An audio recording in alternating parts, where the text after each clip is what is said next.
Hello, boys and girls. Greg from the Scary Spirits podcast here to make you another cocktail. This week's cocktail is the Solar Eclipse. And as always, it is the featured cocktail in today's episode. We're going to start with our highball glass filled with ice. To that, we're going to add 1.5 ounces tequila.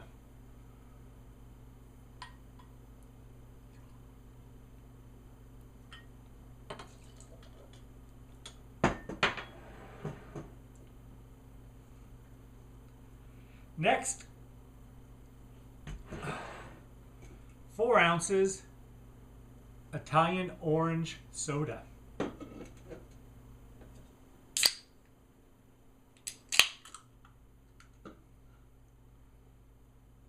Four ounces.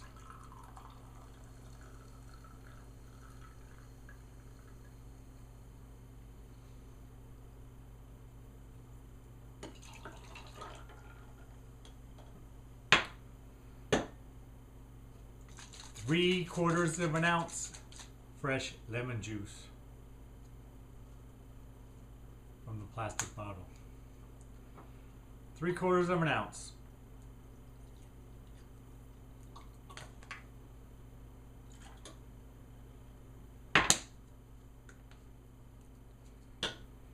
Half an ounce simple syrup.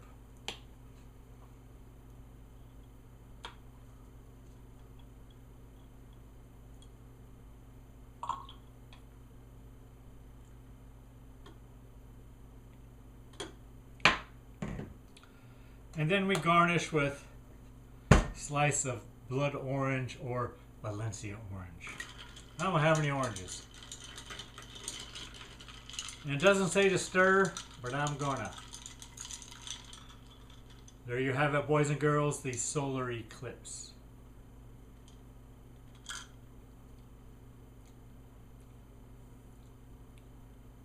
Not bad. Yeah. Pretty good. Thanks for watching. Hope you enjoy the podcast. See ya. This week on the Scary Spirits podcast, to celebrate my birthday week, we have the movie Bloody Birthday from 1981. This movie is good. Better than expected, actually. But not great. Kind of like getting older. Or leveling up, as we like to say. Definitely good, but not always great. But what a perfect way to get the party started. Murderous children. But back to me. Just kidding. Here's to all of you leveling up this year. Cheers. Welcome to the Scary Spirits podcast.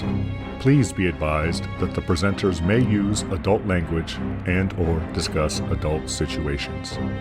This podcast is not intended for younger listeners or those that may be easily offended.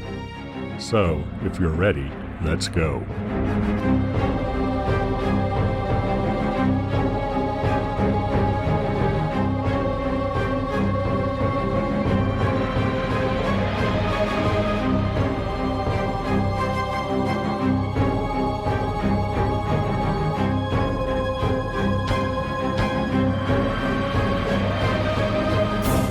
Hello, boys and girls. I'm Greg. Hi, I'm Karen.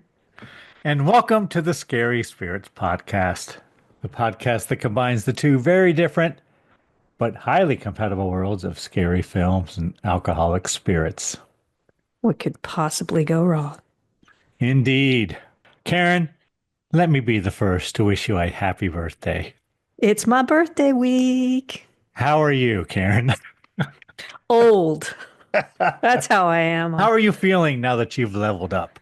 I feel older, wiser, more mature. Not really, but whatever.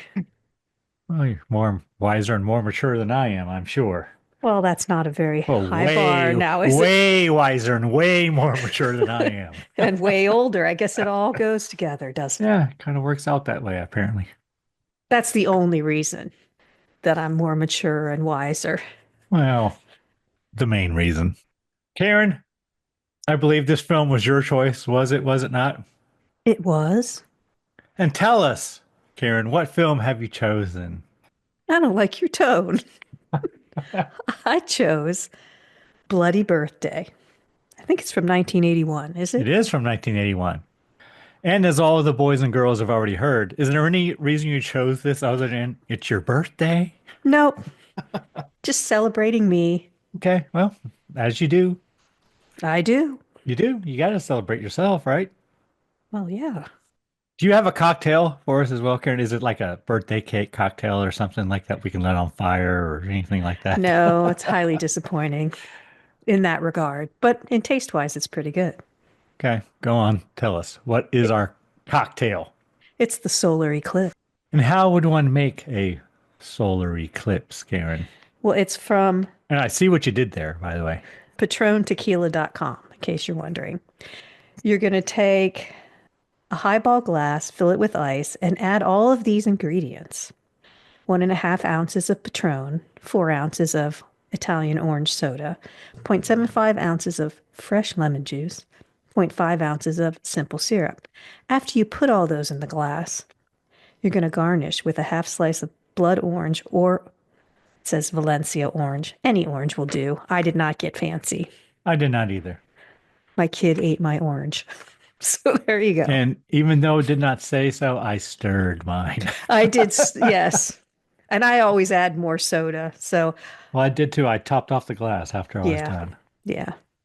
No, because I have that 11.5 ounce can of Italian orange soda. I only used 4 ounces. Can't let it go to waste, Karen. It says this is one eclipse you're going to want to look into. Sweet and sparkling. It can instantly brighten any dinner party. My evening is brightened already, Karen. Just at the thought of spending time with me. I know it does brighten people's day. Karen, should we give our friends and listeners time to make their own solar eclipse cocktail? Of course. Hold on.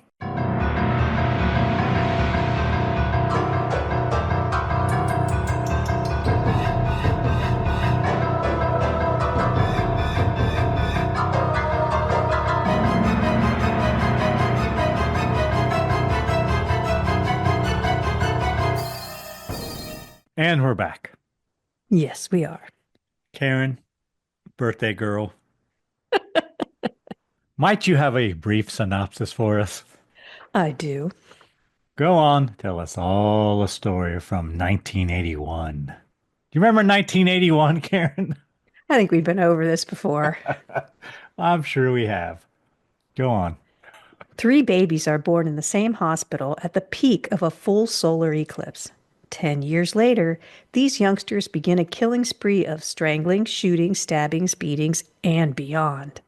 Can the town's grown-ups stop these serial killers before their blood-soaked birthday bash?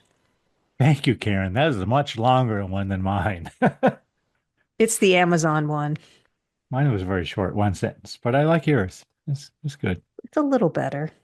Oh, so you know mine then. You found Well, mine. but now you have to share. Everybody's going to wonder, what was Oh, Greg's? oh, you want to know what mine was, Karen? Mine was, as their 10th birthday approaches, 3 children born prematurely during a complete solar eclipse turn murderous. Yeah, I might like yours better. I don't know where they got prematurely. I don't but know either, but whatever. All right, Karen, tell us everything you really enjoyed or were pleasantly surprised by in this film. What did you really like? Anything at all? Anything you would say to suggest this to your friends and family on your special day? Actually, I was kind of pleasantly surprised by the whole thing. I thought it was going to be terrible. I've never heard of it. I thought, and in some ways, it is a very typical cheesy 80s horror movie, but I thought it was pretty good. It was very easy to watch. I didn't check the time very often. There's some good camera work. I thought it reminds me a little of Halloween, some of the shots and things. The fashion's kind of funny, the tube socks and stuff like that. Because, it's like, oh, yeah, the 80s. When I watch it, I'm like, I had a shirt like that. Oh, I remember those skinny belts, like stuff like that. So it's a little nostalgic. I wouldn't say I really loved anything about it. I thought the kids were pretty good. The little girl especially had a good evil look about her. Family dynamic was nice between the sister and the brother. They had a good excuse as to why they were together. The parents on vacation, get the parents out. I don't know, it just shows a little attention to detail. It's just not, the parents just aren't there. They actually interact with them and stuff. Couple of shadow work was a little bit, couple point of view camera work was pretty good. I mean, it reminded me of Halloween a little bit, but nothing exceptional. But it's another one of those nothing exceptional, but nothing terrible. It was much better than I thought it would be. I will say that. What about you? Did you like anything about it? It is better than I thought it would be. I agree with you there. You mentioned, the family dynamic. Mom and dad are gone. They're gone. We don't see them. We see a picture of them and we hear dad's voice. And moms. They're on vacation. He has heart problems. They had a whole story as to why they weren't there. I wonder how much mom and dad got paid to record their voice for that one little piece. They were in the scene at the end. Were they? Yeah. The very end. Well, not the very end, when they're taking the boys off. Okay. Yeah, it was better than I thought. You mentioned Halloween, and it is, especially the music, harkens to Halloween a lot. Some of the shots, just the girls walking down the street in their candy shoes and their tight jeans. Yeah, in the backyard, kind of it just had that. It's not anywhere near, that good or anything, but it had those elements. It had similar shots. Yeah, because it's the same time period, so of course it's going to be similar, somewhat. But I think you and I could more identify with the kids in this one than we could in Halloween. Like Halloween, they were teenagers, and we were way younger than those teenagers when Halloween came out, right? Yeah. So we probably more identify with the little kids in this film, which are. Well, I hope we don't. Well, yeah, I see myself in that killer.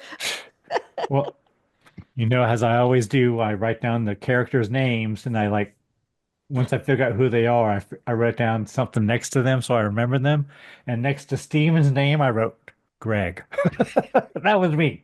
He had hardly anything to do. I know, but he looked just like me, Karen. He did. Not 1981, but well, maybe it was 1981, Karen. Maybe that's what I look like in 1981. You don't know. What's that? I do know. I will say, and I forgot to mention, definitely sequel potential. Love that about it. Did you like the kids? I did like the kids, and I recognized two of the three. The only one I didn't recognize, other than he looked like me, was Steven. Steven was stylish, though. He's wearing a powder blue vest and pantsuit the whole time. Well, Karen. Were you stylish? When we have a minute, maybe I'll show you some photos. I was not stylish. I'm guessing you were. Oh. It was surprising. We had the same striped slacks. And they weren't wearing sneakers. They were wearing dress shoes and dress pants. None of them were in. It's their birthday. Not the whole time. All right. I didn't hate it. I mean, it was fine. There were parts where I thought it was stupid. It's got all the elements, right? It's got nudity. It's got killings. Oh, yeah, it does have It's got nudity. some gore. Remember Julie Brown from MTV, Karen? I don't. But I'm saying, it has all the elements. It's like they checked everything off the list. Did they do it great? No. But it wasn't terrible either. It's just kind of No. It's of the time, of the genre. It's a made for TV movie taken to a couple more degrees. Where they had nudity and whatever. A bad after school special. That's what it is. I agree, but it was fine. And I mean, there's just something about evil little kids that yes, is disturbing. You know what I mean? It's just it gets you somehow where you can take an evil adult or a teenager, even early 20, but when they go down and they get the 10-year-old kids coming, it takes me back, Karen. It just gets you it's creepy. It's extra creepy. And obviously the young kids went on to bigger and better things, at least two of them, because I recognized them. I didn't, but I did. I even recognized the girl played Joyce, I think. So, but the girl doesn't have a Wikipedia page, so the little girl. no, she doesn't. I wondered if she was in commercials or something because I did. I She looked recognized her. familiar, but I couldn't place her in anything else. And all the kids are good, as you said, right? I thought so. She was in the Blues Brothers, Mork and Mindy, Magnum PI. I bet that's where I know her from. And Barnaby Jones, of course, and Fantasy Island, Karen. All the biggies. Yeah. All right. Anything you did not enjoy in this film?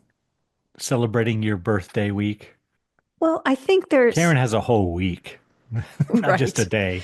Because, if you know the people around me, really, really planning some fantastic stuff. The story is sort of interesting, but they don't really tell us anything. There's a tiny little snippet with some astrology related stuff, which is fine. But why are these kids bonded? Did we never see them before growing up together, doing anything together? Why on their 10th birthday does this happen? Is there some sort of prophecy or anything? Nothing. We get nothing. We just get murderous kids, which, okay, but that's a nice twist on things that you don't see all the time. But there's no reason. We have no reason for it. And that always gets me because I think you could have made a prophecy and, made something up that sounded good, that Joyce could have figured out with all her astrology books or something. I don't know. It's just, you get that they're a little gang of murderous kids, but you don't really know why. They mention or they show us the eclipse, and she has a tiny little thing where the eclipse blocked Saturn, so that's the planet of feelings, and so they don't have feelings or whatever, but it doesn't really explain their kinship. I don't really have anything else. I just wish they would have explained that a little more. I agree, Karen. We don't have any of the We don't have any reason. reason. We don't even like, in the very beginning, we get a little bit of audio about babies being born, but that's pretty much it. And we don't really, like, if I'm not sure I would know about the whole solar eclipse thing if I hadn't read about it beforehand. You know what I mean? It Well, goes by really quick he in the film. says, I guess you're not going to watch the solar eclipse. The doctor says to the nurse, because they have to go in and we Yeah, but watch it's it. so it's just so quick. It does. Yeah, it's a little strange that they didn't emphasize it more because that's supposedly the reason, according to this. Well, Yeah, that's the but whole we don't get reason. any explanation whatsoever. And And I that's like, why and she's got Joyce is astrology doing books all out. her star charts and shit for people. Yeah, it almost seems like they cut out the explanation or something. I don't know. The Batman moment. I need the Batman moment. I need to know, why are they doing this? Why are they bonded? And What's their motivation, I know Greg? where I've seen Joyce before, Karen. You have seen her as well, Karen.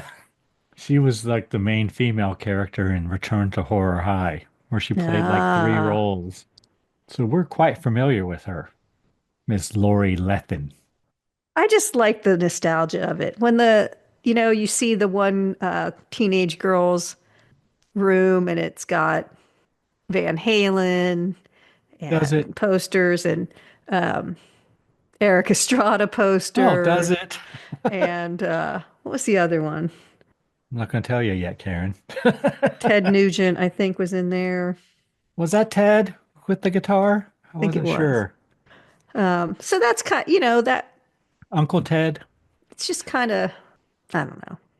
was. I enjoyed the nostalgia part of it, personally. There's a couple of times it took me a while, and I'll have a little information later, but I kept saying there weren't wireless headphones back then. There were not wireless headphones back then. I couldn't figure out what she was. And then I was like, oh, yeah, they had AM, FM, stereo headphones you could put on.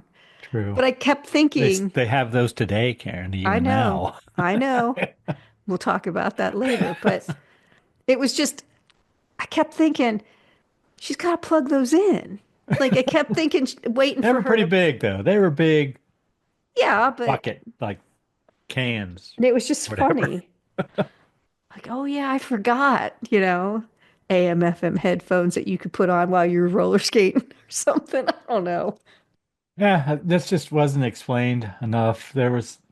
We had a little gore and not much. I mean, I don't know. It's not a lot, but some of the ways they kill people are pretty brutal for 10-year-olds.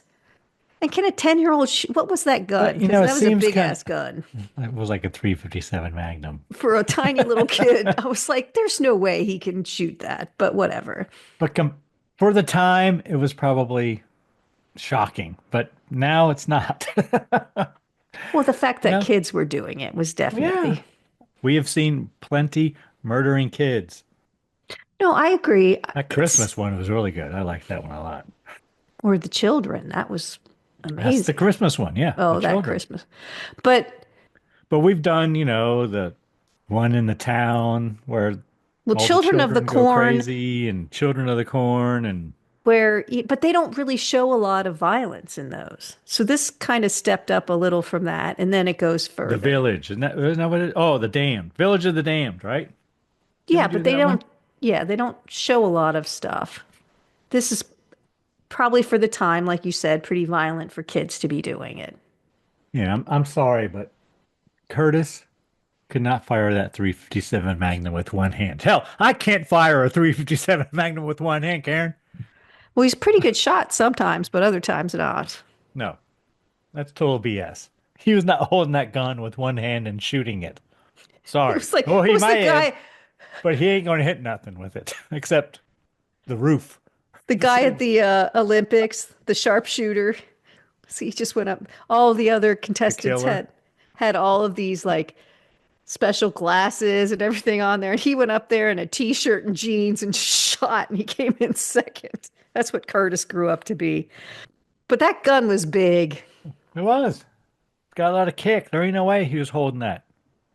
All right, anything else? I would just say if it's your birthday and you want to feel good about yourself, you could watch this movie because you weren't 10 years old doing this shit. So, well, I hope not. Most of you were. I won't presume, but, you You do know, you, boys and girls. if you've made it this far and you did Yeah. do And that, if you're 10-year-olds now, or you have 10-year-olds, watch your back. It's fine. I don't have a problem with yeah, it. I don't either. It's fine. It was, like you said, better than I thought it would be. I don't remember it at all. I don't either. Was it in the theaters? It must have It been. must have been. It was limited release in the United States and later released on VHS. So close to straight to video. Yeah. It probably did better in 1986 when it was released on VHS because that was when all the, blockbusters and all that shit opened up and mom and pop's video stores. But I haven't seen it. I glossed over it at the Blockbuster, I guess. Yeah. All right, Karen, what kind of cocktail rating do you want to give this film? I'd give it a 3. I would too. A 3. 3 cocktails. It's not a great 3, Wow, but wow. it's okay. And as always, boys and girls, that means it took us 3 cocktails to get through it. I did not finish a beer though. I was watching it. Yes, if we give it Took one me less than the cocktail, it's beer. great. And if we give it 5 cocktails, it's Attack of the Killer Tomatoes and Greg's a baby. And once again, Karen, I have 7 pages of notes about this film, just like last week. So I don't know, maybe I'm getting, I don't know, wordy in my old age. Detail oriented. Detailed, yeah. It might be because I knew this was your birthday film and I wanted to, give I it hope due nobody's justice. playing a drinking game every time you say birthday because they're toast already. Karen, would you like to hear a review From the time? from its DVD release, I believe, or Blu-ray Oh, or something? well, of course I would. What do you got? Yes, this must be from the Blu-ray. First, Karen, I have to tell you, I must inform you, this has a 5.7 out of 10 on IMDb, a 75% approval rating on Rotten Tomatoes. That's pretty good. Yeah, that's a little higher than I thought it would be. What do you think Google users say, Karen? 70%. 82% Oh, I correct. was going to say 82. Dang it. Of course you were. Because Google's always higher, but I thought, oh, well, whatever. The review I have is from DVD Talk, dated June 15th, 2014. And that's about the time the Blu-ray came out. So I'm sure that's what this review is from. And it's pretty long. So I will paraphrase. I'll read about half of it. There's just something about murderous little moppets. I don't know why, but whenever I stumble across a movie with kids savagely slaughtering the adults around them, I have to watch. The children, both the 1980 and 2008 movies. I'm not familiar with the 1980 one. The Bad Seed, Village of the Damned, Beware Children at Play, Children of the Corn, The Brood, Mutant, and the list goes on and on. There's just something strangely fascinating about Bloody Birthday. Clocking in at 84 minutes, it doesn't really have time to get boring. Bailey Jane flashes a smug, knowing, creepy smirk as the murderous Curtis, while his partner in crime, Debbie, can alternate between postcard perfect adorable and a cold, calculating murderess, like someone flicking a light switch. The score shamelessly rips off both Psycho and Jaws, but those stabbing orchestral strings are widely effective just the same.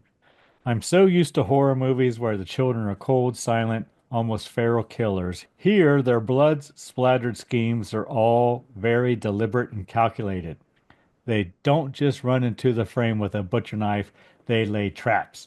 They know when to cut their losses, and they're clever enough to make the whole thing look like an innocent mistake. The amount of nudity is pretty staggering too.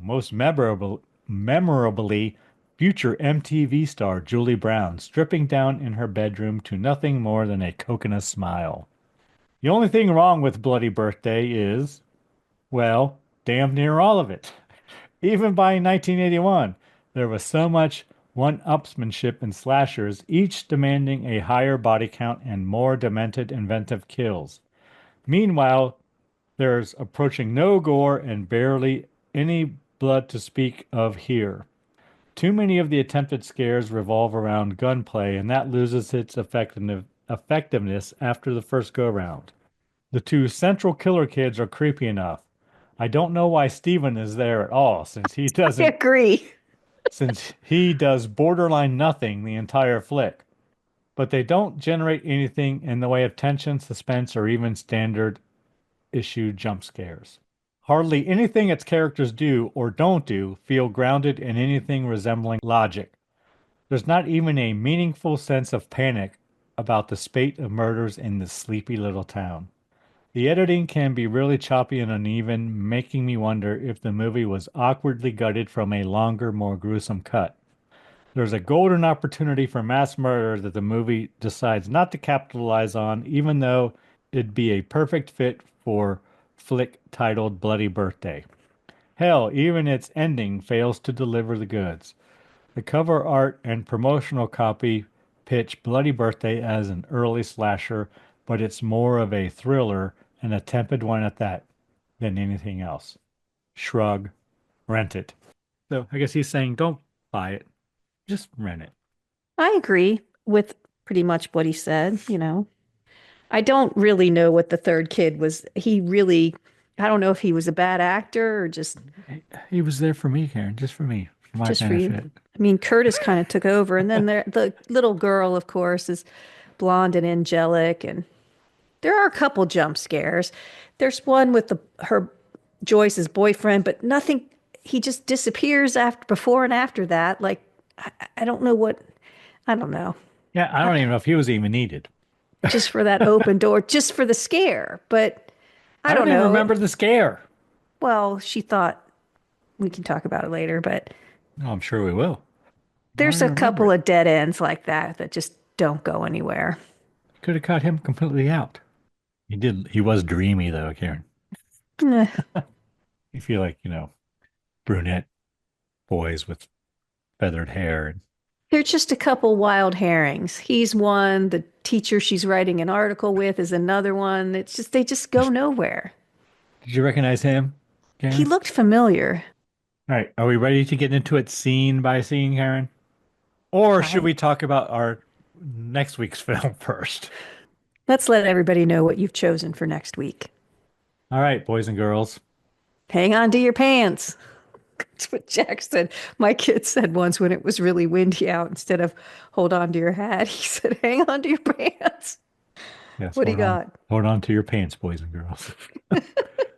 The film I've chosen is stars Christopher Lee from 1970, but it is not a Hammer film, Karen.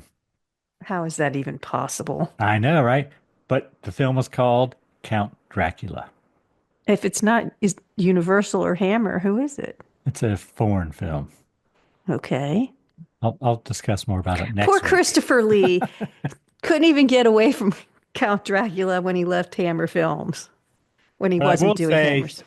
I will say, at the time, this was the most faithful telling of the Bram Stoker story.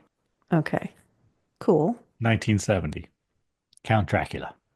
What we'll be sipping while we watch that. Karen, we will be sipping a vampire cocktail. We haven't had a vampire cocktail? Nope, we have not. Wow. Shocking, I know. It is about time. God, that's embarrassing. It is. And there are many of them out there. We might have had, no, I don't think we've ever had one, but I found several. We've had like a vampire kiss. Yes. We've had vampire-ish, but not pure vampire. No, So not what do you just got? vampire. So we're going to need 2 ounces of whiskey. It says misunderstood ginger spiced whiskey or whiskey of your choice. So 2 ounces of whiskey, Karen. Okay. Half an ounce of Chambord black raspberry liqueur. 1.5 ounces pomegranate juice. Half an ounce fresh squeezed lime juice from the plastic lime. Half an ounce simple syrup. And a few raspberries and blackberries. Recipe says 2 tablespoons white sugar and a couple drops of red food coloring. But I'm not going to do that. And I'm going to tell you what I'm going to do after I tell you how to make it. Instructions are add the sugar and a couple drops of food coloring to a Ziploc bag. Knead and shake the bag until the color is absorbed and evenly distributed. When your sugar is the desired color, pour it onto a plate and then rub a lime wedge around the rim of your glass and then press the glass into the sugar. So we're basically rimming the glass with a sugary red blood looking thing. Mm-hmm. I'm going to use red food coloring and simple syrup, Karen. That's what I'm going to do. But you do you, boys and girls. Then we put 3 raspberries and 3 blackberries into a cocktail shaker, Karen. Ooh, are we going to muddle? Add 1/2 ounce of simple syrup and muddle gently. We're going to muddle, but Oh, I don't gently, know if Karen. I can muddle We're going to gently. muddle gently I don't know if I can be gentle when I muddle. to squish up the fruit, it says. We're going to muddle gently to squish it up. Then we add a few ice cubes along with the lime juice, Chambord, pomegranate juice, and whiskey. Shake until the shaker is nice and frosty. Then double strain into your glass. The final instruction is please drink responsibly. Aw. Yeah, look at them looking out for us. Is it a martini glass or something? Or does it say? Doesn't say, but I don't know. I'll look it up. There you go. Vampire cocktail. Awesome. All right. Are you ready to get into it scene by scene, Karen? Absolutely. Let's go. Bloody Birthday 1981. Rated R, Karen. I found no warnings or anything. That's why I was surprised when I started to see things that maybe should have had warnings. Did you watch this on Amazon Prime, Karen? I did. I did as well. It Film was starts. pricey It was pricey. for Well, what it it's was. like $1 more than usual. Yeah, for these types of films. Film starts. We have credits, and I wrote Downtown Julie Brown because Julie Brown came up. Well, Downtown Julie Brown, right? I thought that was well. Well, there were 2 Julie Browns on MTV. Yeah, so I was gonna say I thought the other one was Downtown Julie Brown. I think the other one is. I don't think Downtown Julie Brown is the Julie Brown in this one. No, I don't think so either. I don't either. And then I wrote special appearance by Jose Ferrer, whatever, as the doctor. And I don't even remember him, but he got a special appearance. And then we're at a hospital, Meadow Vale General Hospital, and the words on the screen say June 9th, 1970. Doctor arrives, nurse is out there waiting for him? Question mark. Like he's the only doctor there. They're just waiting for him to arrive. But There's kind of a storm, but it's funny because it's a convertible, big convertible car, and it just parks right in front of the hospital. I said, must be a doctor. No one else could park like that. Just leave their car. and I wrote solar eclipse? Question mark. Yeah, the nurse kind of lets him know because the nurse says, how's she doing? So this could be our one clue about premature labor because he says, how's she doing? Meaning like the woman he's coming to see. And the nurse says, well, she's going into labor, but there are two other, Two others. Yeah, he does which say that. were sounds to be like a surprise. So maybe that's where the premature stuff comes in because the doctor rushes up. He wasn't at the hospital, so maybe that means the woman's baby came early. Did you look up solar eclipses in 1970, Karen? I didn't look him up for 1970. I did. Is that well, good. What do you got? There was a total solar eclipse on May 7th, 1970, not June 9th, 1970. Nothing was going on June 9th.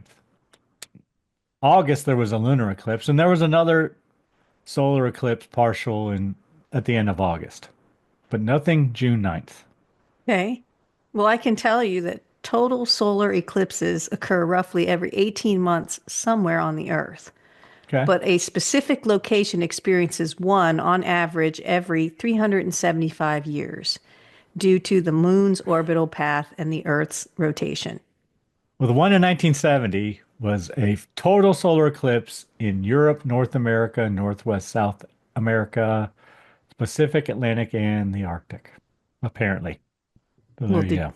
did you know that the moon's orbit is tilted about 5 degrees relative to the Earth's orbit around the sun? This tilt means that Well, duh, eclipses, Karen. both solar and lunar, only occur during specific periods called eclipse seasons, which happen twice a year. For a total solar eclipse, the sun, moon, and Earth must be perfectly aligned, which is a rare occurrence.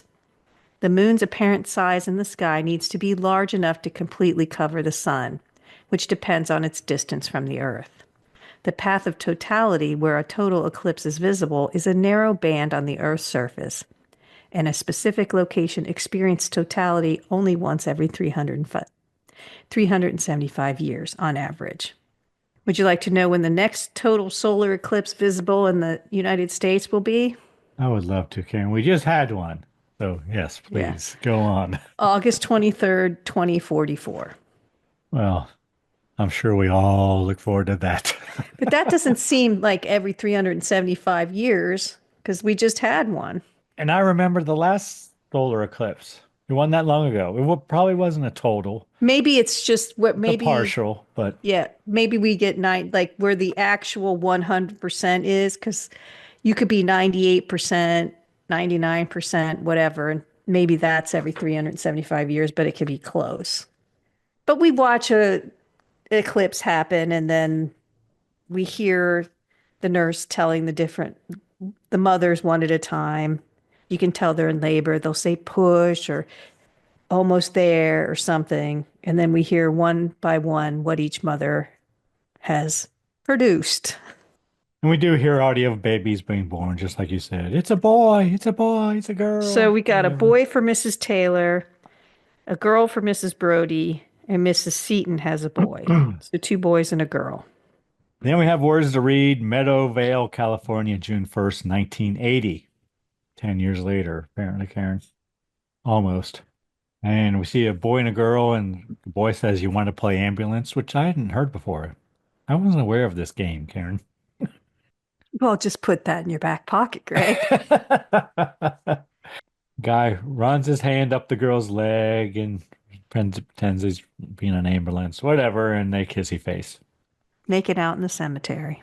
And then I wrote, he cops the feel of her breast, and I wrote, too dark to see anything. But I said, there is a nipple. I do see a nipple. And it kind of gets the sense that someone's watching them.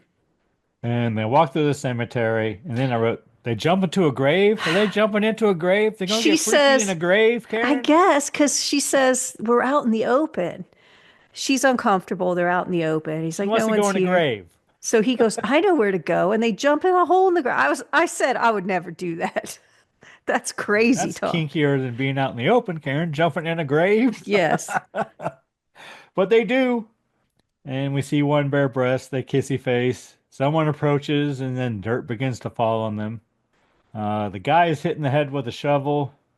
Girl is strangled, but the guy's not quite dead yet. He tries to help her, but he's hit in the head again with a shovel. He gone, and they're buried. They both gone, apparently. See, I was shocked when he got smacked in the head with the shovel. It surprised me. Then we see, I wrote mom, but it's not mom, it's Joyce. I wrote cut to a mom, but no. Joyce making a sandwich for herself. I wrote, is she putting on headphones? It's like, this is where I got a whole tirade. They didn't have wireless headphones on that time. What is she doing? But you can still buy them. Oh, I'm sure you can. You I want know to you guess can. how much you would spend on a vintage 80s Oh, airmate vintage? AM FM. This is exactly what she was wearing. Vintage 80s airmate AM FM headphone radio headset MR 9000. I bet I can buy a new pair that does the same thing a lot cheaper. Maybe. For a vintage set, I'll bet they're not that much because I'm going to say $125. Headphones are in excellent working condition with no static in volume or tuning. $14.96.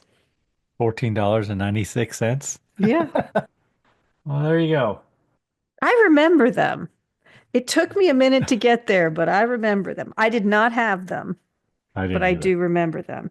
They used to wear them on the street. Like when you would see them in movies and stuff, it would always be, like I said, the roller skaters would have them, Guys on their riding mowers is what I'm or going to. biking, riding a bike or something, they would have them. We just had AM radios that we stuck on our handlebars. That's what we did. So she puts on her $14.96 headphones, and I wrote she's doing a star chart? Question mark. Or a birth chart. Yeah, I don't know. And then a boy comes in the kitchen window, and they're like, "Well, is that her brother? Are they brother and sister?" I wrote, and then I wrote she's drinking a 7-Up. Hey, I wrote product placement with 7-Up. He sneaks in the window, knocks the knife off the counter, and I think, oh, this is it for her. Yeah, I thought he was like a killer kid, but But no. No. He says he was feeding the dog. And he She locked doesn't quite himself believe out. him, but whatever. Yeah, why is he coming in the window? But that's what he said. I do think he got Whatever. locked out, but it's his sister. We figure out. Greg and I are both so excited that you're listening to the Scary Spirits podcast, and we would love to hear from you. Do you have a movie suggestion for us? Or possibly a favorite drink you'd like us to try? Or maybe you just want to say hi. If so, you can email us at info@scaryspirits.com. Thank you so much for your support. Now back to the show.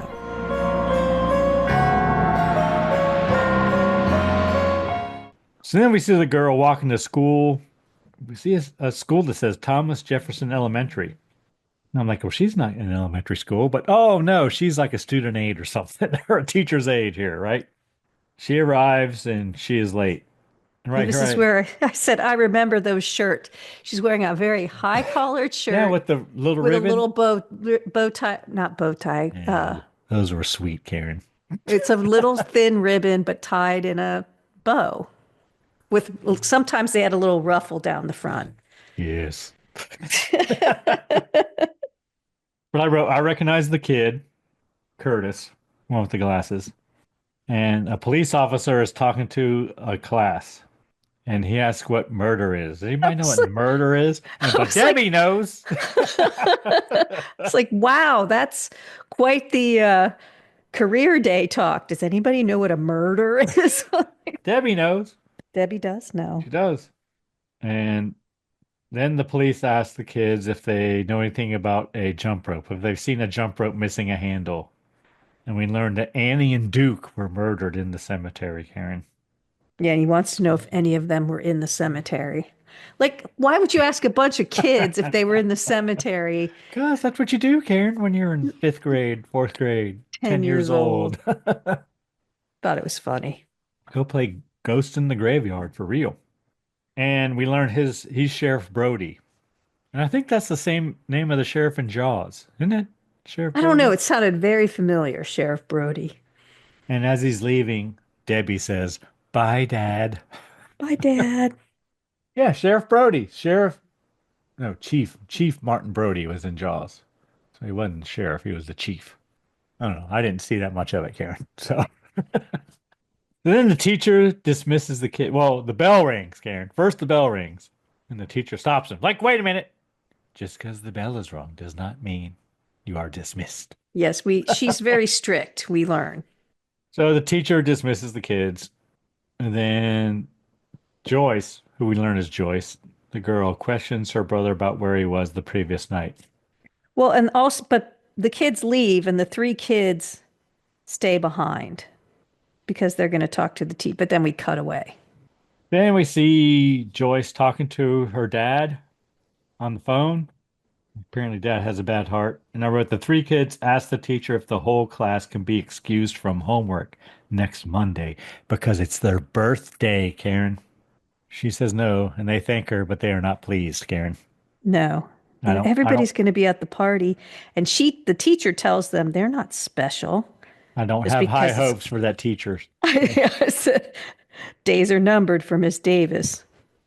But Steve was carrying a lunchbox, but I couldn't see what it was. Did you see what it was? It I, was one of I those didn't old metal notice. ones with the handles. I thought Yeah. for sure it was It going to was be yellow. It's very yellow. I know I was that. going to recognize it, but I didn't. I always wanted one of those. Then we see the three kids watching. They're Um, eating cookies. no, I said watching Debbie's sister disrobe. Well, they're all eating cookies in the kitchen. And then little Debbie, I kept calling her little Debbie, so I would remember her name. Little Debbie says, "Hurry up or you'll miss it." And then she takes them up to her bedroom, and there's a hole in her closet where she can see into her sister's room. And she takes a quarter from each of them to watch her, because I guess every day her sister comes home, Does a goes in her striptease. room, dances to some music, takes off all her clothes, and puts on other clothes. Yeah, But she as you do, dances. Karen. Isn't that what you So do? well, no one would punch a hole in the wall to see that. But then, And so both of the boys end up watching. they do. And we see two bare breasts, and it's Jolie Brown, who later became a MTV star, I guess. The white Julie Brown, boys and girls. Girl dances around the room. No one else is there apparently. Debbie charges the boys a dime to see more. Yeah, that's only a quarter. I think she could have taken them for a little more, but Well, she gets a little quarter boys each. don't have a lot of money. I think they're pretty resourceful. So then the girl takes off her panties. Then she gets redressed. But she doesn't put a panties and bra on, does she, when she gets dressed again? She's I going didn't notice. commando? All I noticed was she was wearing all red. Is that what she does? She goes commando every evening after school? Then we see Joyce doing a star chart for her friends and their boyfriends? Question mark. Oh, and Beverly, who is the girl we saw stripping, does meet up with Joyce. They're friends, apparently. Yeah. And that's where they walk down the street, and it reminded me of Halloween. And I said, I remember those little metal belts, and she can't walk in those shoes. Beverly. Beverly was having a hard time in those candies. If you know, you know. Then Sheriff Brody drives up and tells Debbie to be home before dark. And I wrote there's a Kojak reference right here. Then Sheriff arrives at home and he puts his gun in a cabinet and activates the security system. We see the security system a lot, Karen, in this film. We do. But right before that, just as a mention, Beverly teases Joyce about working on a paper with Mr. Harding. I thought that was going to go somewhere. And we see a scene, but it doesn't really materialize into much. Then I wrote big birthday party. Everyone in the town is coming. The mom did not remember to turn on the alarm system because she's so distracted with this party she's going to throw. So then the sheriff's daughter calls for him from outside, Debbie, and he goes out and he almost trips over the skateboard, which the kids put on the stairs previously. We saw them do that, right? Yes, she did it. He doesn't, though. And then the little girl shows him the jump rope with the Yeah, missing the handle. missing handle. And then the little blonde-haired boy who looks like Greg comes out and hits him in the head with a baseball bat. That was just another shocking thing. I did not expect that. That's the only thing Steven does, but man, he takes a good whack. And Well, that's the end of the. we're good baseball players, those young, blonde-haired, brown-eyed boys. So then the other boy arrives. Debbie calls for mom. She says, Well, Daddy Timmy fell. comes He into the gone. back. Timmy Yeah. comes into the backyard, Timmy comes sees in. what they're doing. That's right. And then Debbie, the other who boy. is really good at this. And because they're looking at their masterpiece of a murder. And she starts yelling, Mom, Mom, Dad fell, Dad fell. She's very good at deflecting. And the boys should notice that she's constantly throwing them under the bus, but for some reason they don't seem to pay attention. But whatever. Boys will be boys. They don't listen that every time it happens, she protects herself. Girls will be girls. So then we're at the sheriff's funeral. Joyce and Timmy, and we have some scripture, the usual scripture you get at funerals, I believe. And I always find this funny when a priest or anyone says hallowed instead of hallowed. Hallowed. I didn't even He notice. said, hallowed be thy name instead of hallowed be thy name. I don't know. I think it's a very Canadian thing to say, hallowed. So, whatever. And the evil kids look at Timmy. They don't trust Timmy, apparently. Then we see the kids in the junkyard playing hide and seek, as you do. And Curtis wants Timmy to hide in the refrigerator with him. Timmy reluctantly agrees to get in the refrigerator. After Curtis calls him chicken about 500 times. And then Curtis locks him in. Next, we cut to Joyce talking about the star chart of the United States, talking to her teacher, Joe Penny, who was in Jake and the Fat Man, Karen. No, I never watched that, but now that you say that, I know. And something about some boat or something. Now I remember. It's all coming back to me now. But yeah. Well, she says the Earth has a star sign, but just in case you don't know your star sign, listen up. I know mine. Aries is March 21st through April 19th. Taurus is April 20th through May 20th. That's an easy one to remember. Gemini, May 21 to June 21. Cancer, June 22nd to July 22nd. Leo, July 23rd to August 22nd. Virgo, August 23rd to September 22nd. Libra, September 23rd, October 23rd. Scorpius, October 24th to November 21st. Sagittarius, November 22nd to December 21st. Capricorn, December 22nd, January 19th. Aquarius, January 20th to February 18th. Pisces, February 19th to March 20th. I think Capricorn's also known as Cancer. And just in case you would like to know, the earth signs are Taurus, Virgo, Capricorn. Air signs are Gemini, Libra, Aquarius. Water signs are Cancer, Scorpio, Pisces. Fire signs are Aries, Leo, and Sagittarius. Yes, we are. I never really, oh, yeah, there you go. Never really got into astrology. I don't know a lot about it. Well, I can tell you, Karen, I am a Sagittarius with a Taurus rising. So there you go. I'm sure everyone is shocked. No, they're just going, that totally makes sense. Yeah, well, duh. So then Timmy's locked in the fridge. Joyce is walking home, hears the phone ringing, and runs in. It's her father and mother, and they asked to talk to Timmy. I wrote, but he's locked in the refrigerator. They can't talk to Timmy. And I wrote, are they on vacation? They talk about a wilderness trail or whatever. I don't know. It's weird. Like at first I thought they were gone because he was sick, but I think they're just on vacation.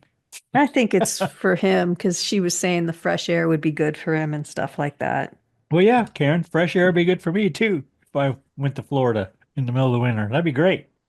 And then I wrote, Timmy finds a hole to breathe through, question mark. And I write, no, he finds something and he tries to pry open the lock. And then we see Joyce calling for Timmy.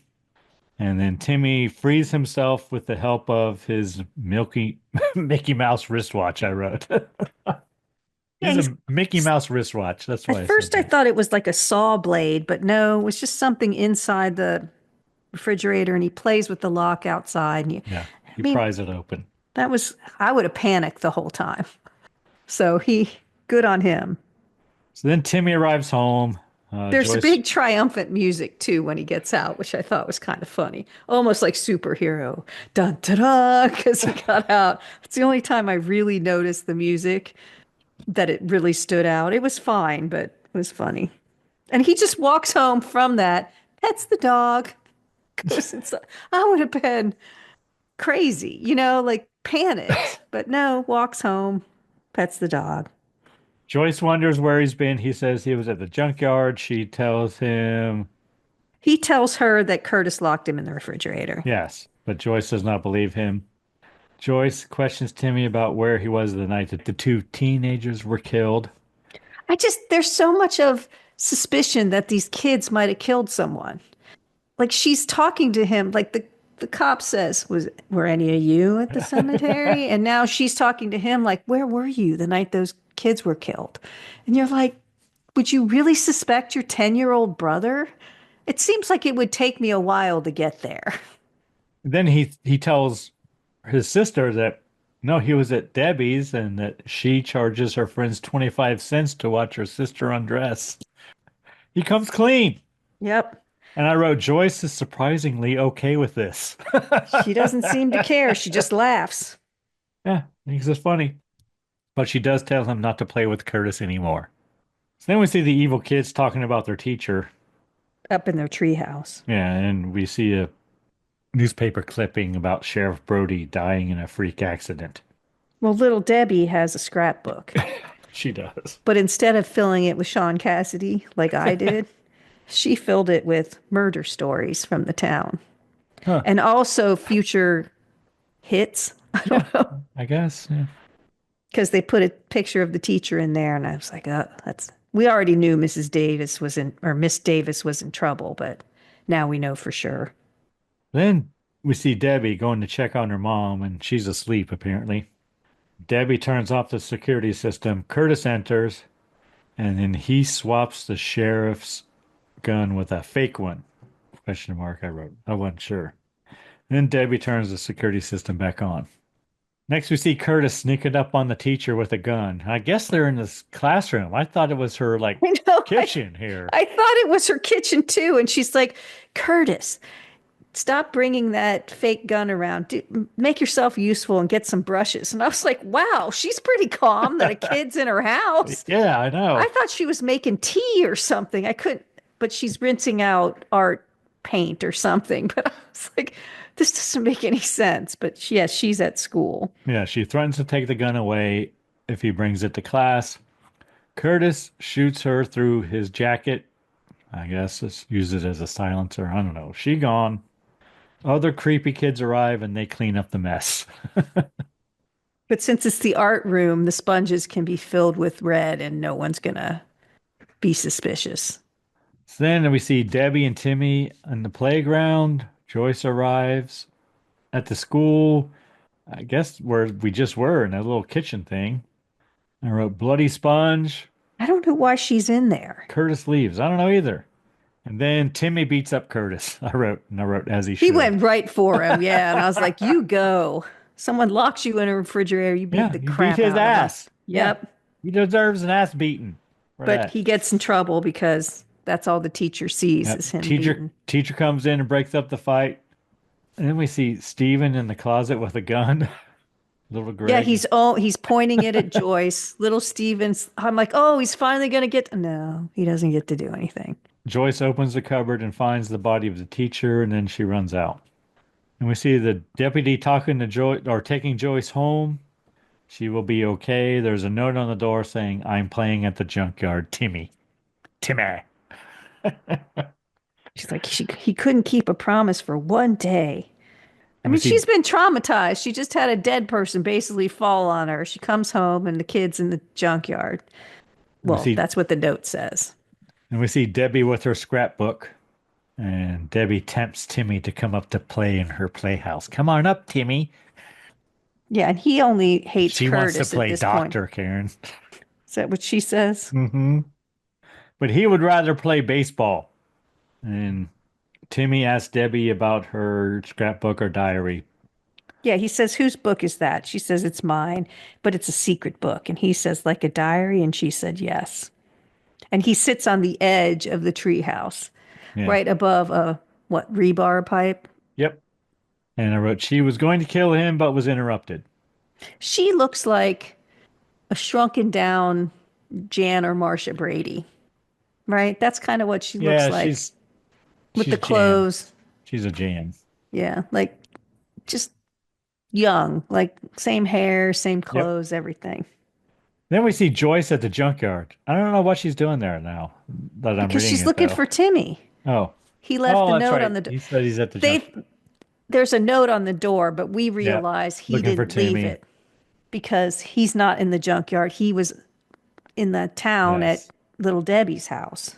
And then we see Steven in the car with a hood on, with He's got a eyes blanket with he cut looks out. like Charlie Brown's, Halloween pig pen or whoever wore that costume. A ghost costume, basically.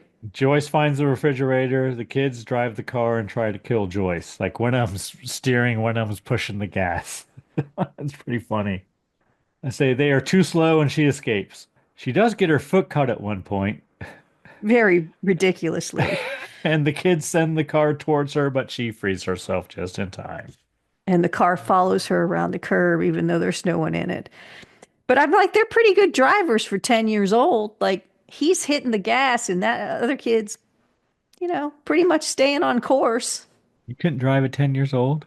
No. Police arrive, deputy, and Joyce says someone tried to run her down in the car, and they go take a look, but the car is empty because it went over a little cliff and we saw it. Yeah, she dodged it just in time. Then Duncan, I wrote, because we hear his name, the sheriff's deputy gets a call on his radio. Apparently, there's a creepy person at the graveyard. But then there's a bunch of calls. So lots of people think that they're seeing someone that shouldn't be there. And then we see Curtis practicing drawing his gun in a mirror. News reports of the teacher's death. Joyce says she will take Timmy to and from school from now on. Joyce is pretty responsible here. Her mom and dad are gone. Like, how long are they gone for, Karen? A month? I don't know. Well, it hasn't been very long, maybe 2 weeks, maybe No, total. but still. I know she's a good sister. They have a good bond. We see that a couple of times. And then I wrote, we see Timmy playing baseball with a cute girl, question mark. That's what I thought, At but it's dark? not. 'Cause just after she said, don't go anywhere by yourself, but I don't think it's him. It's someone else. Because then we go to the different houses. So I don't think that was him. I think it was there's another kid that they scare off from the junkyard who comes Oh, into yeah, play yeah. later. And I think that's who it is, but he looks very similar to Timmy. Could have been. And I wrote, we see Curtis with a gun. And then we see Joyce reading star charts to Timmy, question mark.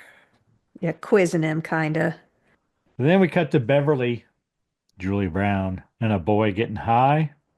Debbie watches. They kissy face. She's crying about her dad. And she thinks she's like, little angel face can't take care of her skateboard, and that's why he died. Then we see Debbie puts the arrow through the peephole. She's going to shoot her sister. Make sure it fits. Then I wrote, we see a Deborah Harry poster, Karen, Yep. from Blondie.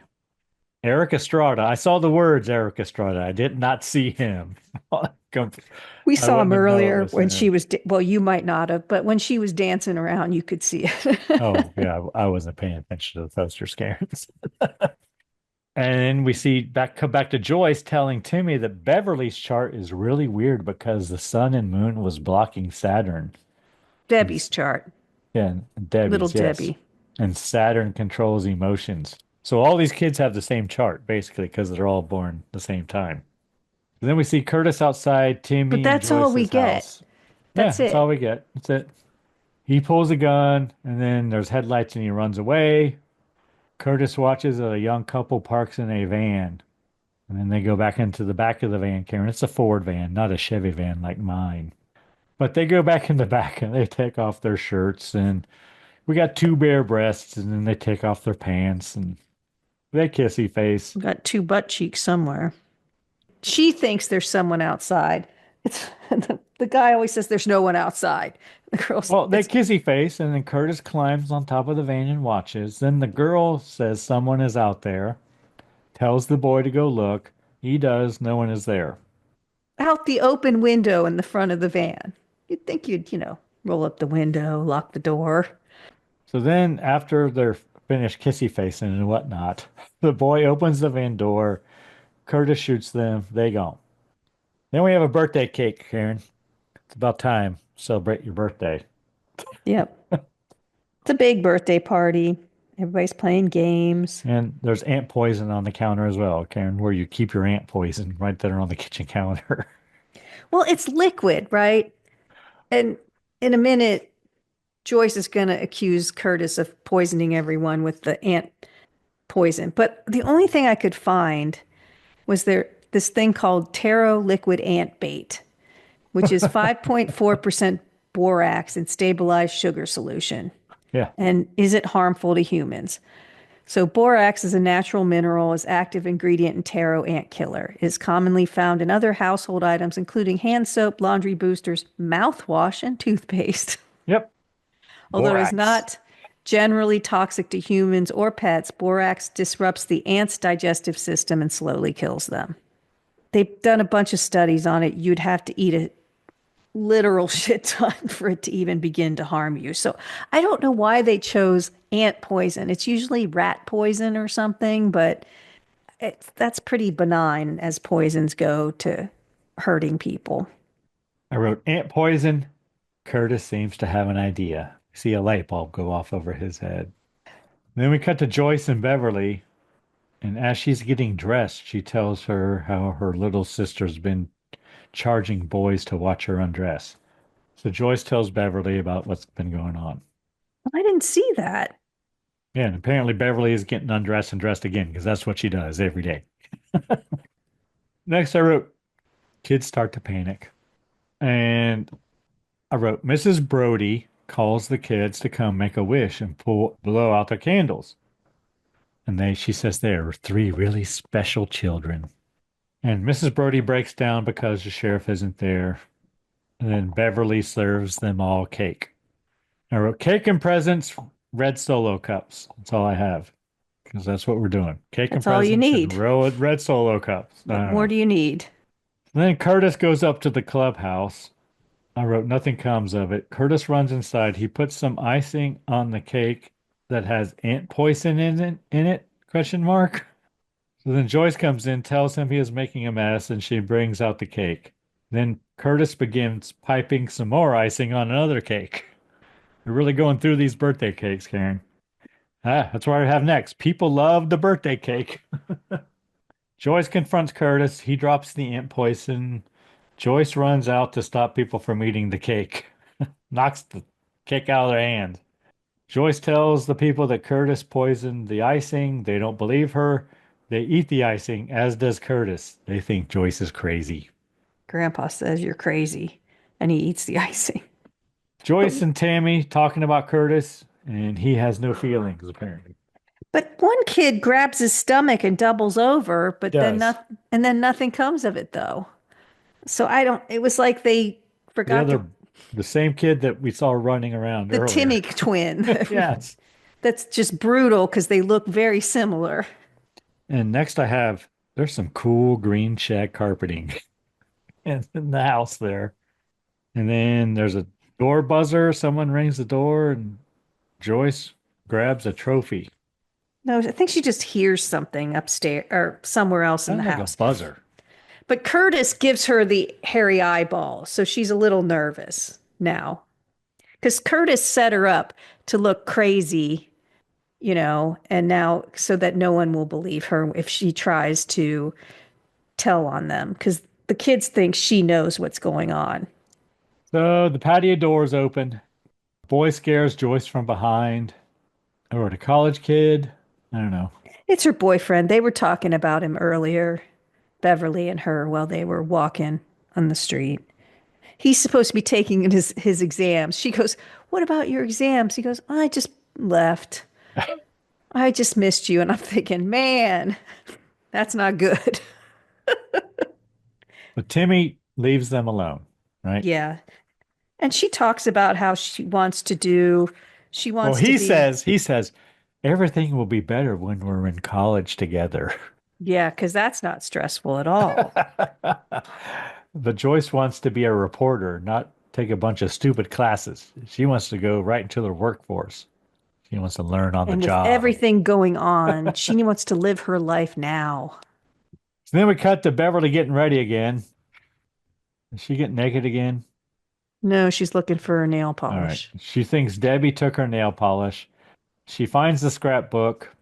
Uh, She storms into Debbie's room because little Debbie steals her nail polish sometimes, and she's ripping open the drawers. A drawer falls out of the dresser, and the book falls out, and she looks at it. with newspaper clippings about grisly grave murders, Sheriff Brody dies, psycho murders teacher. Then And Debbie comes in and confronts Beverly. Beverly Bever- just basically goes, I'm gonna show mom. I'm telling. Debbie says it's not hers. Curtis left it there. Yeah, She's always see, throwing the little boys under the bus. So then Beverly bars Curtis from playing with Debbie, or Debbie from playing with the mom Curtis, does. whatever. The mom, the mom looks a little like Jamie Lee Curtis, a little bit when A she little first bit. came out, just a tiny bit. And she asks Beverly to burn the scrapbook. And we see the scrapbook in the fireplace. Debbie comes up with a fire poker, but Beverly takes it. So then we have a phone call on the rotary phone. I think Debbie makes a call, and I wrote, it must be Curtis. She says, come over right away and bring Steven. And then we see Debbie in her closet with the bow and arrow pointing it at her sister Beverly. She just keeps a bow and arrow in her closet. And she knocks on the wall to bring her sister closer. And then Debbie shoots her right in the eye. She gone. Then I wrote, Debbie puts a paper towel underneath her head. What is she She doing goes, here? she goes to get paper towels to clean up the blood. It was funny. I'm like, is that? And she's got like two of them. Like, it's not going to be enough. And then we see mom in the shower. Yeah, that's why she can't hear anything that's going on. The boys And come in and they're pissed that she didn't wait for them. yeah, but Curtis pulls the arrow from her eye. Debbie puts it back through the hole in the closet. Cut back to mom showering again. When Even Curtis though was holding it, I'm like, is he going to lick it or something? I was like, then we see the kids drag the body of Beverly down the hall. Phone rings. I wrote wrong number. that's Debbie what says Debbie it's the wrong says. number. Yeah. And I wrote Beverly's gone. Kids drag Beverly's body out. Debbie cleaning up the blood. Mom enters in her robe. Debbie tells mom she spilled some nail polish and she apologizes and says she will clean it up. Funeral. Beverly's funeral. And mom tells Debbie she will be home in a couple days. She's checking herself into the hospital, question mark. Yeah, she's losing it at the funeral. Well, I mean, it's a lot. Lost her husband. A couple days later, she loses her daughter. She's like, she needs to talk to someone. She needs some intense treatment. So she's checking herself in. Then we cut to Joyce and Timmy talking about death. Well, Joyce has lost probably her best friend. Timmy's wearing Probably. those tube socks with the stripes at the top that were very fashionable back in the day. She misses Beverly. They're sitting on the stoop with their probably a St. Bernard mix. I can't tell. But she says, let's fix up the yard before Yeah, mom and dad come that's right. back. It's like, let's keep busy. Let's do something. So then we cut to, I think it's Curtis hot wiring the security system at the Brody house. Security systems must have been new for as much as they featured this thing in the film. And we see Curtis, Debbie, and Steven playing hide and seek. But then we see this other kid who I think was the same kid we've been seeing over and over again that we don't really know who he is, throwing shit at their window. Yeah, I don't know why he was doing that. Because I said Timmy throws rocks at him. Oh, wait, no, it's not Timmy. It's a Timmy lookalike. But there's a long, like a chase scene, and they chase him down. Kids run after him, and I wrote, pretty good shot. I don't know what happens, but it's a pretty good shot. Oh, kids catch up to the kid and strangle him with a garden hose. So then Joyce is out there in her yard because, she's doing the yard and shit. Yeah, they said And they were going to fix up the yard. and her sprinkler moves. And I wrote And the Joyce. water's not coming out well. And No, and Joyce is not wearing a bra, Karen, I did not notice. but she runs after that sprinkler. She arrives. You don't notice that? I did not. Joyce arrives and catches the kid, and she's choking the boys. But little Debbie says, "Stop, you're going to hurt him." Because she was watching the boys choke the other kid. Curtis tells Joyce they will think she is crazy. Yeah, go ahead, call the police. After what happened at the birthday party, no one will believe you. Then we see Debbie adding a picture of Joyce to her scrapbook. And we cut to Joyce sharpening her garden tools. I like Joyce a lot. I really do. She's Gotta doing have, just what I would do. you got to have the proper tools.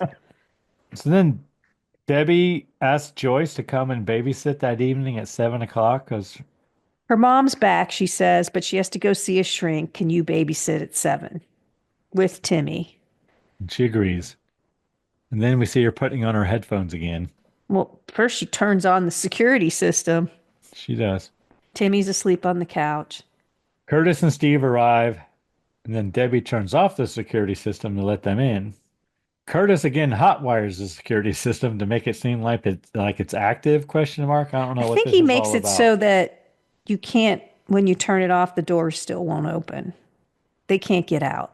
And Steven cuts the phone line. And right here I wrote Halloween music. This is music just like in Halloween. It's what we hear here. Curtis enters with his gun and points it at Timmy. He cocks the hammer. I wrote, he's not a good shot because it's a 357 Magnum and he's using one hand. Debbie tries to strangle Timmy with a lamp cord, but Joyce throws a lamp at her. Joyce says they need to unlock the security system and get out. She tries, but they cannot get out. And then she tries to bust through a window. And we heard earlier that it's bulletproof glass. Yes. The cop put bulletproof glass in his house. Debbie throws a lamp cord around Joyce's neck, but she gets away. Joyce and Timmy barricade themselves inside Beverly's bedroom.